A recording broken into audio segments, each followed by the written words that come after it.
Mesdames, Messieurs, professionnels de la presse. Le ton est lourd, l'attitude pesante. On aurait deviné le contenu de ce rapport prolixe de 48 pages décliné, mais pas la conclusion conséquente. Le collectif de la soixantaine d'avocats signe l'abandon. Ne pouvant plus continuer à fournir des prestations d'avocats dans des conditions qui vont à l'encontre de notre serment d'avocat, nous prenons la décision de notre retrait des procédures en cours qui concernent les 124 prisonniers des marches pacifiques du 22 septembre 2020, pour ne pas avoir à nous associer à l'arbitraire et à l'illégalité. Convoqué à la motivation de cette décision, l'impossible accès à une justice équitable rendue par un tribunal impartial et indépendant, l'absence d'indépendance et d'équité des juges en charge des dites affaires.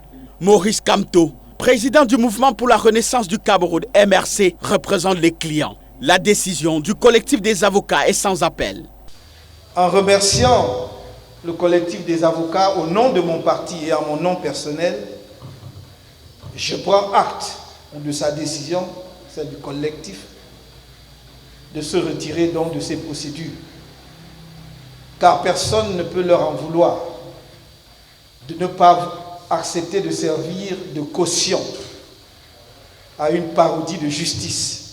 Le rapport rendu ce jour, circonscrit sur une année d'activité du collectif, retrace toutes les péripéties judiciaires subies. Dans le cadre de ces marches, du 22 septembre 2020, les chiffres affichent 557 arrestations, 126 déferments, 124 personnes encore en détention qui devraient désormais faire cavalier solitaire, sans conseil. Dans cette triste ambiance, quelques poignées de main pour sonner la fin de ce qu'ils considèrent comme une périlleuse aventure.